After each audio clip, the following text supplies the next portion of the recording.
اولاد کی تربیت کے اندر ماں باپ کا بہت بڑا ہاتھ ہے، بالخصوص ماؤں کا بہت بڑا ہاتھ ہوتا ہے۔ ماں کی گود پہلی تربیت گاہ ہے۔ ہم کہتے ہیں بڑا ہو کے مدرسہ پڑھے گا، میں اپنے بیٹے کو بڑا کر کے مدرسے میں داخل کر لوں گا، یہ مدرسے میں تو وہ تو بعد کی بات ہے، لیکن جب وہ پیدا ہوا وہ گھر کے معاشرے کو دیکھتا ہے، وہ ماں باپ کی زندگی کو دیکھتا ہے، گھر کے ماحول کو دیکھتا ہے، وہاں سے اس کی تربیت ہونا شروع ہو جاتی ہے۔ سب سے پہلے اپنے گھروں دیکھیں نا، کیسی وہ مائیں تھی، کیسے وہ باپ تھے جو اپنی اولاد کی تربیت کے لیے کیا کچھ کر کے چلے گئے اور ایسی تربیت کر کے گئے اور دین کی ایسی محبت ڈال کے گئے ان کے دلوں کے اندر۔ وہ واقعہ مشہور ہے حضرت خنسہ رضی اللہ تعالیٰ عنہ کہ 4 بچوں کی ماں ہے۔ علامہ عتیق جزری نے اسد الغابہ فی معرفت الصحابہ کے اندر یہ واقعہ نقل کیا ہے کہ حضرت خنسہ رضی اللہ تعالیٰ عنہ کا کہ قادسیہ کا موقع ہے، جنگ قادسیہ کے اندر حضرت عمر رضی اللہ تعالیٰ نے اعلان کر دیا کہ جن گھروں کے اندر نوجوان موجود ہیں ان کو ترغیب دے کہ اللہ کے راستے میں نکالا جائے، جن کو اللہ نے مال کی نعمت سے نوازا ہے وہ اپنے مال کے ذریعے اللہ کے دین کی مدد کرے۔ حضرت خنسہ رضی اللہ تعالیٰ عنہ اپنے 4 بچوں کو بلاتی ہیں، کہا کہ بیٹو میں نے تمہیں جوان اس لیے نہیں کیا تھا کہ مجھے دنیاوی چیزیں، دنیاوی اسباب پیدا کر کے دے دے، میری دنیا اچھی بنا دے۔ میں نے آپ کو دودھ اس لیے نہیں پلایا تھا، میں نے پلایا تھا جب دین کی خدمت کی باری آئے گی، اعلاء کلمت اللہ کا اعلان ہوگا تو آپ اللہ کے راستے میں جاؤ گے اور وہاں جا کے دین کا کام کرو گے۔ بیٹوں میں آپ 4 کو نصیحت کرتی ہوں، کل اللہ کے راستے میں جانا ہے، دشمنوں کا مقابلہ کرنا ہے، لیکن یاد رکھنا کسی ایک کی کمر کے اوپر بھی تیر کا نشان نظر نہ آئے، کسی کے کمر پہ مجھے زخمی ہونے کا نشان نظر نہ آئے۔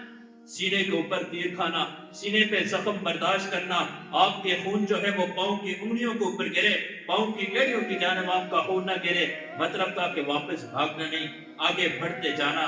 کہا کہ مجھے فخر ہوگا کل دوسرے دن جب اللہ کے راستے میں جانے کی باری آئی۔ حضرت خنسہ رضی اللہ تعالیٰ عنہ کے 4 بیٹے ہیں، 4 اللہ کے راستے میں گئے، اللہ کا کرنا 4 کے 4 شہید ہو چکے ہیں۔ حضرت عمر رضی اللہ تعالیٰ عنہ کو پتہ چلا ایک یہی تو سہارا تھے، خاوند تو پہلے شہید ہو چکے تھے، 4 بیٹے سہارا تھے۔ حضرت عمر سوچنے میں مجبور ہو گئے ماں کو کیسے اطلاع دی جائے کہ آپ کے 4 بیٹے اللہ کے راستے میں شہید ہو چکے ہیں۔ قاصد کو بلایا، کہا بڑی حکمت سے بڑی ترغیب دے کے بات کرنا۔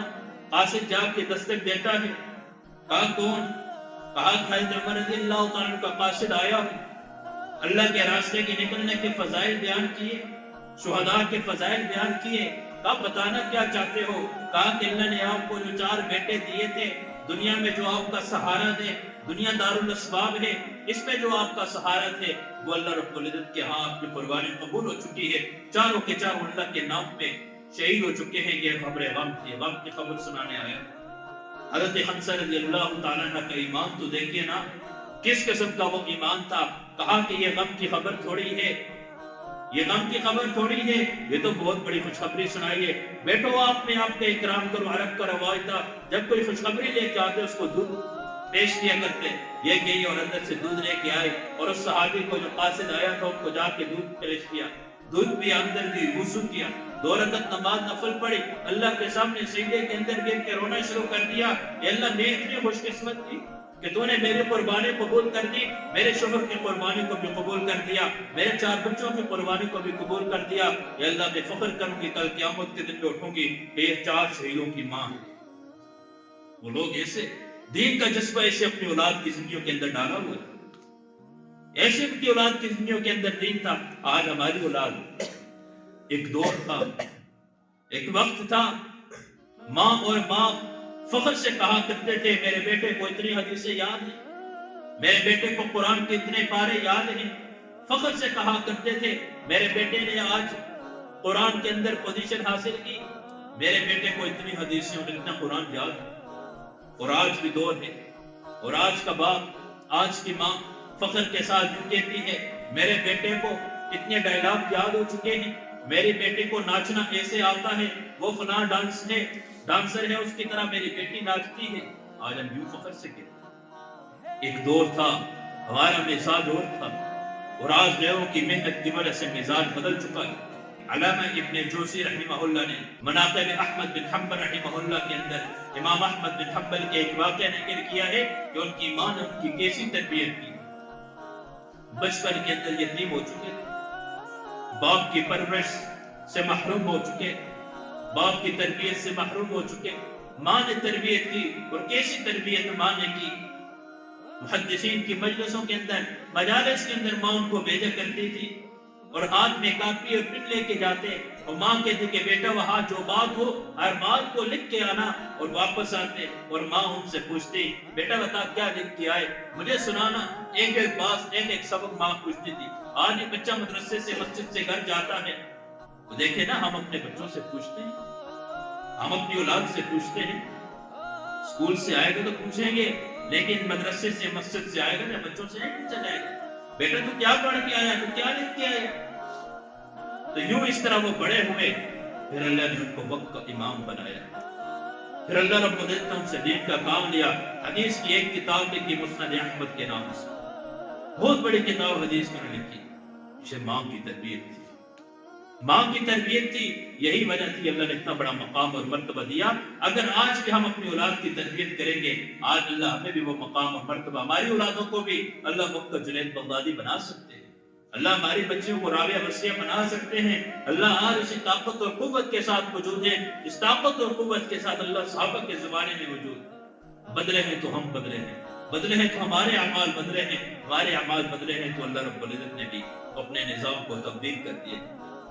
اللہ کی غیبی مدد آنا ختم ہو چکی۔ دیکھیں وہ لوگ تھے جب اللہ کے نام پہ جانے کی باری آتی، اللہ کے نام پہ خرچ کرنے کی باری آتی، اللہ کے نام اور اللہ کے راستے میں نکلنے کی باری آتی، تو کیسے وہ نکلتے تھے۔ خطیب بغدادی رحمہ اللہ نے تاریخ بغداد کے اندر ایک واقعہ نقل کیا کہ عبد الرحمن فرخ نامی، یہ اللہ کے راستے کے اندر ایک تابعی گزرے ہیں، اللہ کے راستے میں جہاد کا اعلان، جہاد کے لیے جانے لگے تو ماں نے، بیوی نے کہا کہ میں امید سے ہوں، حمل ہے، آپ ایسا کریں تھوڑا صبر کر دیں۔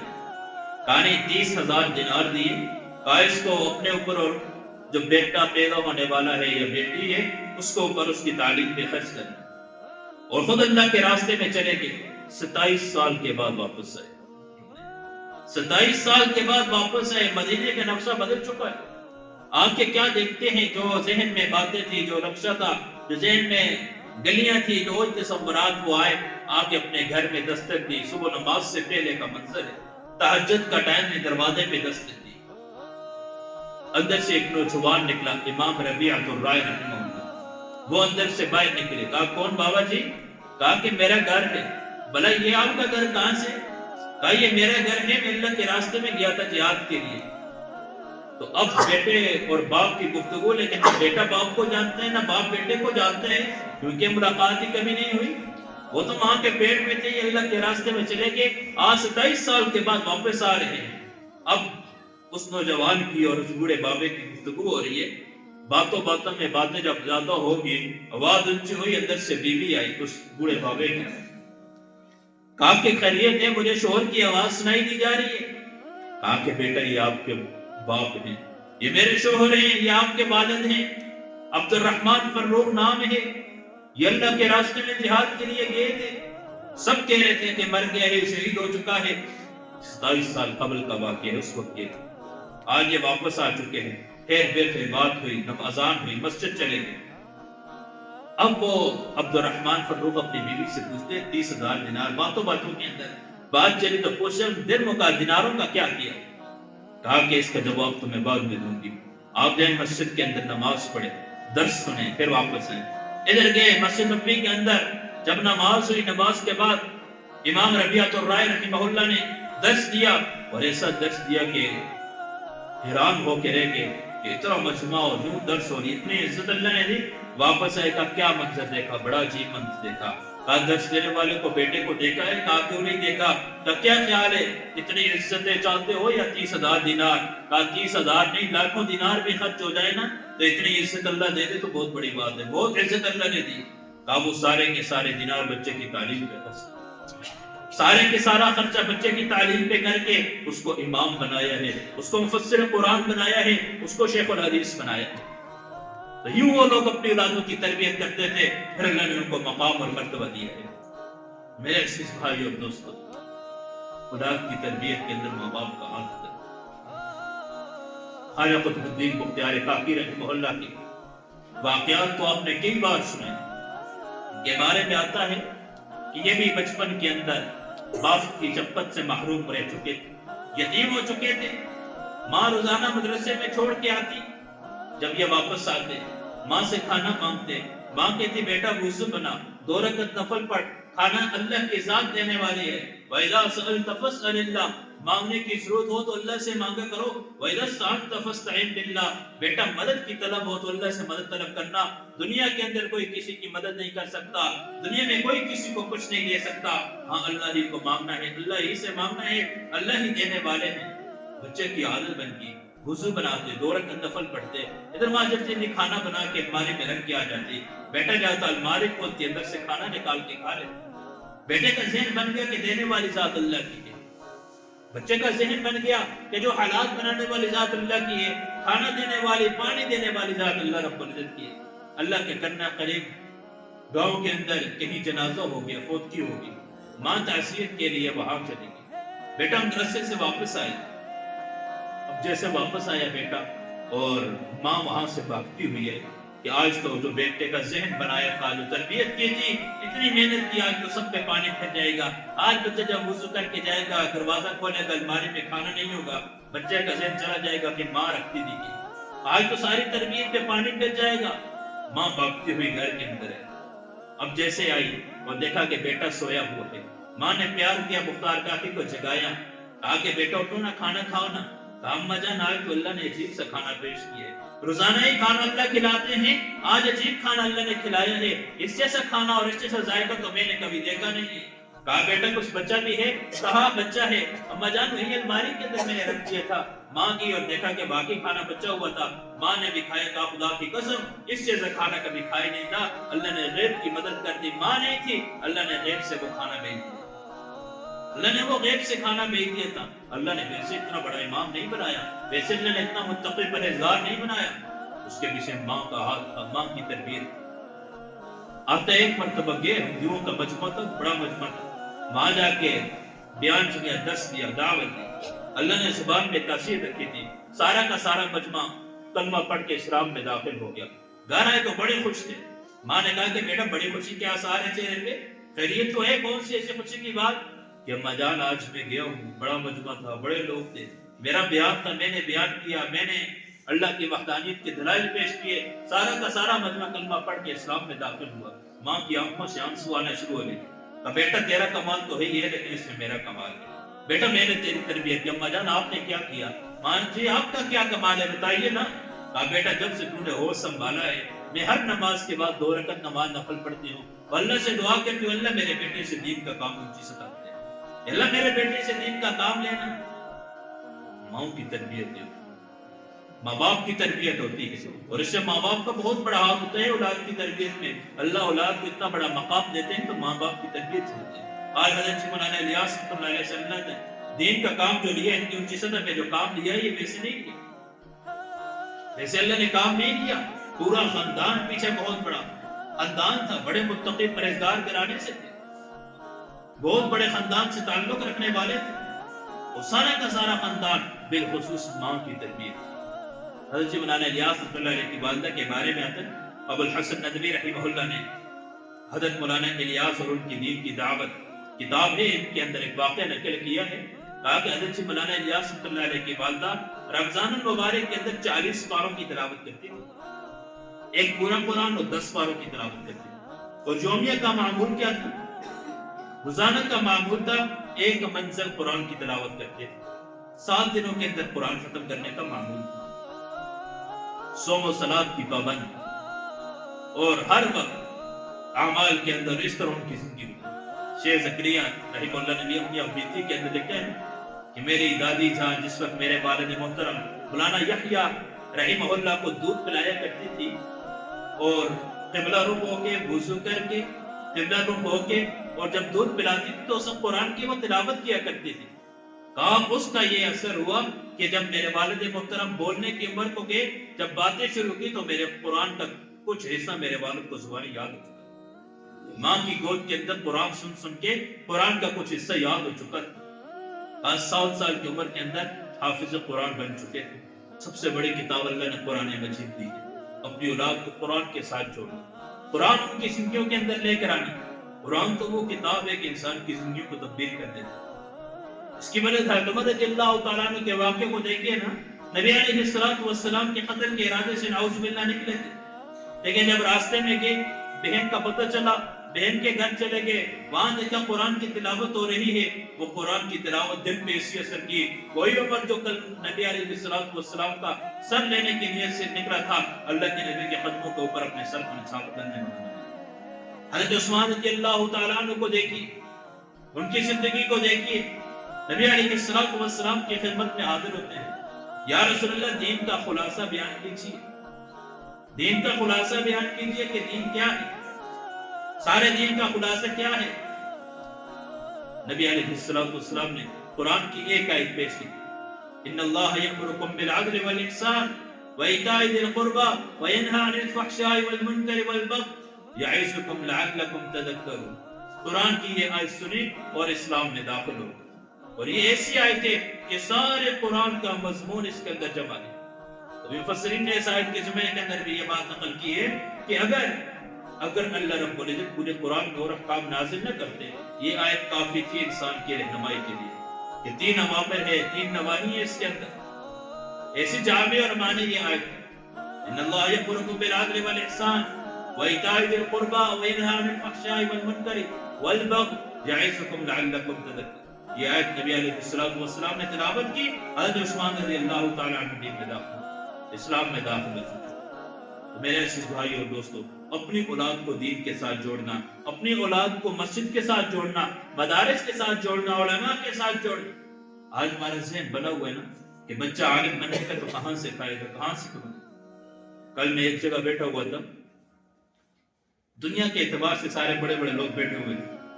تو مجھے کہنے لگے کہ مولوی صاحب ہم بڑے حیران ہوتے ہیں، ہمیں اللہ نے بہت کچھ دیا ہوا ہے، لیکن جس طرح ہم علماء کی زندگی کو دیکھتے ہیں کہ جس طرح ان کی زندگی خوشی کے اندر گزرتی ہے، اچھے سے اچھا کھاتے ہیں، اچھے سے اچھا پہنتے ہیں، لگاتے ہیں، اور بڑے پرسکون ان کی زندگی گزرتی ہے. وہ تنخواہوں کے اعتبار سے دیکھا جائے آمدنی کی کچھ نہیں ہوتی. میں نے کہا کہ اللہ رب العزت کی مدد ہوتی ہے. جو یہ دل میں خواہش کرتے ہیں اللہ غیب کے خزانے سے پورا کر دیتے ہیں، اللہ غیب کے خزانے سے پورا کر دیتے ہیں. جب ہمارے زندگی کے اندر دین ہوگا تو اللہ کی مدد ہمارے ساتھ ہوگی. آج ہمیں ڈالیے کہ اولاد کہاں سے کمائیں. آج اپنی اولاد کو دین کے ساتھ جوڑیں. اس اولاد کی برکت سے آپ بھی کھائیں گے اور آپ کا سارا خاندان بھی کھائے. نبی علیہ السلام کے پاس ایک صحابی آئے نا، یا رسول اللہ میں تو سارا دن مزدوری کرتا رہتا ہوں، میرا وہ بھائی ہے ہر وقت آپ کی مجلس میں ہوتا ہے، آپ کے ساتھ بیٹھا رہتا ہے. نبی علیہ السلام نے کہا اسی بھائی کی وجہ سے تجھے رزق دیا جاتا ہے، اسی کی وجہ سے تیری مدد ہوتی ہے. ہماری جو اولاد ہے 3-4 بیٹے ہیں، ان میں سے جو 2 بچے مدرسے کی لائن کے، 2 اسکول کالج کی لائن میں، وہ جو 2 بچے آپ کے مدرسے کی لائن میں ہیں، ان کی برکت سے اللہ آپ کو رزق دیتے. گھر میں 2 بھائی ہیں، ایک دیندار ہے، ایک دنیا دار ہے. جو دیندار ہے اس کی برکت سے اللہ دوسرے کو بھی رزق کی نعمت دیتے. تو اللہ کا قاعدہ اور کہ جو دین کی طرف آئے گا، دین کے ساتھ جڑے گا، اللہ اس کو اوپر بھی اور اس کی ساتھ نسلوں کو بھی اللہ پالے گا. وہ آتے ہیں نا سورہ کہف کے اندر ایک واقعہ آتا ہے. وہ کون سی آیت ہے؟ کہاں جس جگہ خضر علیہ السلام اور موسیٰ علیہ السلام سفر کر رہے ہیں. وَكَانَ أَبُوهُمَا صَالِحًا وَكَانَ أَبُوهُمَا صَالِحًا. اس آیت کی تفسیر کے اندر لکھا مفسرین نے کہا نا کہ اس کا والد نہیں تھا. 7ویں پشت کے اندر ایک آدمی نیک تھا، دین کا کام کرنے والا تھا. اللہ نے اس کی لاج رکھ کے 7ویں نسل کے اندر آنے والے بچہ، یتیم بچہ ہے، اللہ رب العزت تو اس کی مال کی حفاظت کے لیے 3 نبیوں کو خدمت کے لیے لگا دیا. یوشع بن نون جو بعد میں نبی بن چکے، 3 نبی اس یتیم بچے کی مال کی حفاظت کر رہے ہیں. کس وجہ سے؟ کہ وَقَانَ أَبُوهُمَا صَالِحًا، کہ 7ویں پشت کے اندر ایک آدمی دین کا کام کرنے والا. تو میرے عزیز بھائیو دوستو، اپنی اولاد کو دین کے ساتھ جوڑنا، اپنی اولاد کی زندگی کے اندر دین لے کر آنا اسی صورت پہ ہوگا جب ہماری زندگیوں کے اندر دین ہے. جب ہماری زندگی کے اندر دین آئے گا اللہ رب العزت ہمیں بھی دین کے مطابق زندگی گزارنے کی توفیق عطا فرمائے، اور نبی علیہ السلام کی سنتوں کے مطابق اللہ ہمیں بھی زندگی گزارنے کی توفیق عطا فرمائے۔ آج ہماری زندگیوں کے اندر غیروں کے طریقے ہیں، ہمارا کھانا، ہمارا پینا، اٹھنا پہننا سارا کا سارا غیروں کے مطابق ہے، ہماری زندگی کے اندر دین نہیں۔ اسے اپنی زندگی کے اندر دین لے کر آنا، دین کے ساتھ جڑے رہنا، اللہ عمل کی توفیق عطا فرمائے۔ وآخر دعوانا الحمدللہ رب العالمین۔